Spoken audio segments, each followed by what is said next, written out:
biz Yangiobod tumani o'simlik karantin himoyasi bo'limi xodimlari Yangiobod tumanidagi Do'stlik muhitidagi Chakan Ziyobaxt fermer xo'jaligidamiz.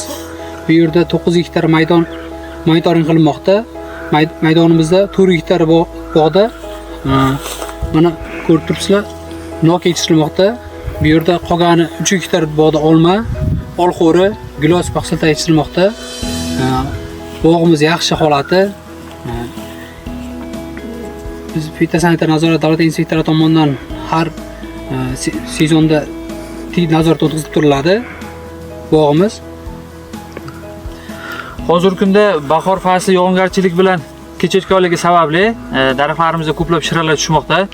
O'shaning uchun boshqarma tomonidan hozirgi kunda feromon tutishlari tavsiya etilmoqda. Feromon tutishda qo'yilishdan maqsad nima? Bundan maqsad zarar kunandalarni erta aniqlash maqsadida zarar kunandalarni ushlash. Bunda o'sha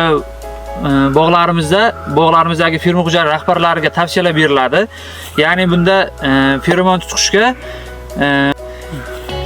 shu zarar kunandalar erta aniqlash maqsadida feromon lavishkalar hozirgi kunda fermer xo'jaliklari rahbarlariga tavsiya qilinmoqda. Bunda bog'da kasallanishi va zararlanishini oldindan aniqlash va erta xavfni oldini olish chora-tadbirlarini ko'rishimiz mumkin. Hozirgi kunda biz Yangiobod tuman o'simlik karantini inspeksiyasi inspektorlari hamda zararli organizmlarni prognozlashtirish va monitoring qilish bo'yicha yetakchi mutaxassis Haydarov Sanjarbek bog'larda mana shunday monitoring ishlarini olib bormoqdamiz.